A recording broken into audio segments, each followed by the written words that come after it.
Because, there were many things that we knew would happen.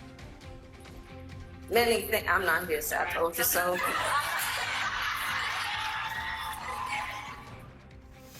Former Vice President Kamala Harris back with a little "I told you so" this week as President Trump's tariffs are setting off global shockwaves. So what does Harris's former running mate think? Well, Democratic Governor Tim Walz of Minnesota has been on a national town hall tour through red congressional districts from Iowa to Texas to Ohio, and he joins us now from Columbus. Democratic Governor Tim Walz of Minnesota. You're the governor of an agriculture-heavy state, one of the top 5 in the country, I believe. What's your reaction to what you just heard from the agriculture secretary? Yeah, good morning, Jake. Well, I'm stunned. Your questions were spot on. It's very clear that she talked about the people she's listening to. That is not the agricultural community. It is certainly not producers. It's not folks like Cargill, CHS, General Mills, who are out in my district. Look, this is a really precarious time, and the flippant nature that we're just trying something new here is really dangerous. These markets took us years to develop, and we have to be dependable trading partners. They don't come back overnight. And everyone knows in the history of trade wars, agriculture gets hit the hardest. So I'm deeply concerned. It's our #1 export. Adding the tariffs, our 2 biggest export markets are Mexico and Canada. They're our great friends. This is just really, really terrifying. I would encourage, and I'll call the secretary, I'd encourage her to come to Minnesota and see everything that she said is not what's happening on the ground. So look, it's a precarious time. So let me ask you, because another group you're in touch with, the United Auto Workers Union, you have a lot of that. They have supported you for years and years and years. They were excited to have you on the Democratic ticket. President Trump argues that these tariffs are needed to bring American manufacturing back and to help American workers left behind in places like Minnesota. He has support from the UAW. The UAW called his auto tariffs, quote, a long overdue shift away from a harmful economic framework that has devastated the working class. It signals a return to policies that prioritize the workers who build this country rather than the greed of ruthless corporations, unquote. I have to say, that sounds a lot like language you would use. What do you say to the UAW? Yes. It is what I would use. And here's the thing that the Democrats have to figure out. Donald Trump's language around this, he's not wrong that we've had manufacturing gutted. He's not wrong that we saw an outshoring. People of my generation were told, there aren't going to be any manufacturing jobs, so you need to go to college and rack up student loan debt. The problem is Donald Trump's solution to this is not the solution. Now, UAW is right. Certain tariffs, if they're on to steel or if they're targeted correctly, do make a difference. That's not what we're dealing with here. So just last week, 650 taconite miners are laid off. Those taconite miners are mining the taconite to make the steel to build the automobiles. So I don't disagree where they're at, and I think this is the Democratic dilemma. Donald Trump talks about the things that are real in the angst of people's lives. He doesn't do a damn thing about it. In fact, he does just the opposite, and he pals around with the people that caused the problem, and we don't offer him a solution, so it looks like we're not hearing him. So I disagree with Sean Fain and UAW on this issue. I don't disagree with them on that we made decisions over the last 30 to 40 years that I don't think helped America, but this is not the solution to it. Isolating ourselves is not the solution. We need to make sure that we're focusing. And again, I would just end with this, Jake. Donald Trump has not once ever cared about workers. This is why you need to support unions across the board, support the ability to have a living wage. So we heard your former running mate Kamala Harris say she's not here to say "I told you so," although obviously that's what she was saying about all the Trump chaos. We're seeing, I have to say though, what does "I told you so" really mean here? I mean, people heard her message. They did not vote for her. She lost every battleground state. You yourself have criticized the Harris-Walz campaign for being too cautious. She may have told the American people, she may have warned the American people, but she didn't do it compellingly enough to win. That is the absolute point. And look, when I criticize, I'm criticizing myself. I own this. I'm part of the ticket. And somebody has to come up with a strategy. I think this is exactly right. This is the thing. Look, Democrats, it was a good night in Wisconsin. I was over there. We saw that happen. Donald Trump's doing this. Just to be clear, nobody on the Democratic side is celebrating this, and those folks in the street are not celebrating that Donald Trump's making all these errors. I think what the vice president's saying is that was pretty self-evident that he was going to do that. I do think the challenge for Democrats, and this is, I think, a structural problem that's going to take a lot more thinking.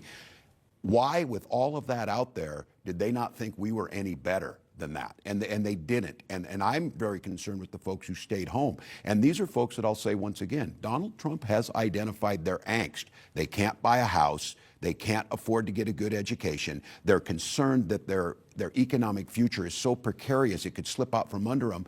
Less than half of Americans have $1,000 in savings. And I think, why was it not so compelling? It should have been a slam dunk for us to say, we're the party that cares about that. We're the party that's going to protect Social Security and Medicare. We're the party that thinks the ACA is a good start, but we need to do more on health care. And we didn't do that. So I'm concerned. Democrats do well in special elections and off-year elections, but the electorate that comes in presidential election years is different. When I was young, it was easy to know what a Democrat was. They stood with the working class and labor. Republicans were country club and for the rich. Today, you ask people, they don't. We have a 29% approval rating. Yeah. It doesn't help us any that Donald Trump ends up with a 25% approval rating. We have to get back to the core issues, that this is about making America prosperous and stable and innovative for everybody. Well, what do you make of the criticism that one of the reasons why your party was so resoundingly rejected last November is because Democrats were gaslighting the country, saying that inflation was not a big deal, heralding Bidenomics. Not only Biden, but Kamala Harris was heralding Bidenomics, pretending that there wasn't a problem at the border. And then fundamentally, this idea that President Biden was up for another 4 years of the job, while Americans in poll after poll for year after year were saying he's too old to do the job. Your party stood against all of those things.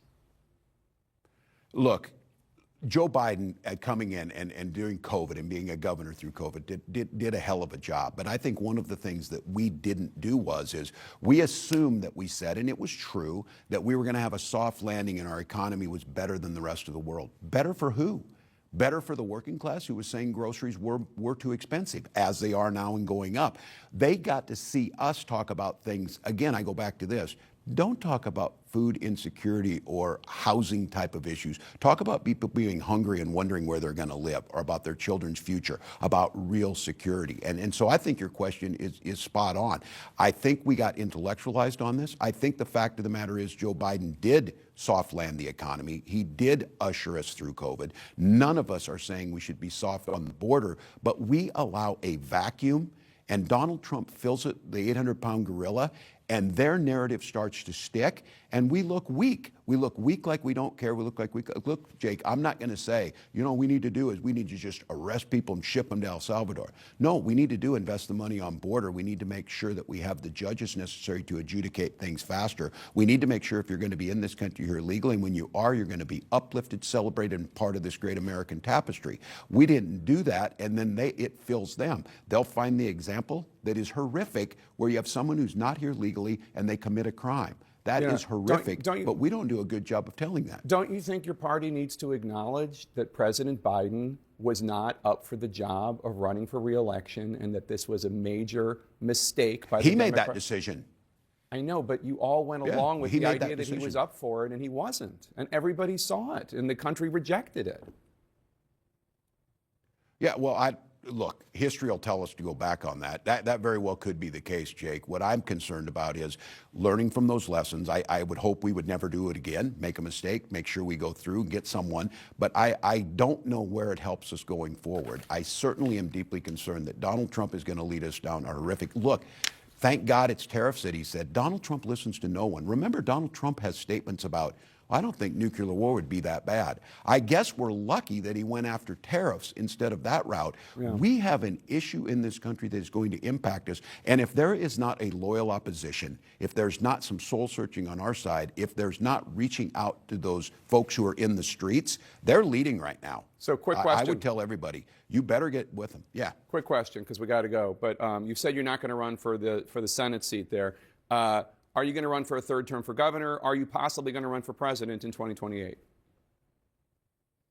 Well, I'm certainly thinking about running again in Minnesota if that's what they want. I am not thinking about running in 2028. And my advice to folks is if in this moment you're planning for 2028, you're going to get rolled by the people in the streets. You just need to be out there making sure you're helping and doing things like Cory Booker's doing things like Bernie Sanders, AOC, things that we see people out talking to folks. So for me, I'm going to get through this legislative session. If the folks in Minnesota want me, I'm kind of inclined to do that. And I just want to play my part to make sure we cannot afford to allow allow Donald Trump or his successor to go forward because you're seeing the pain.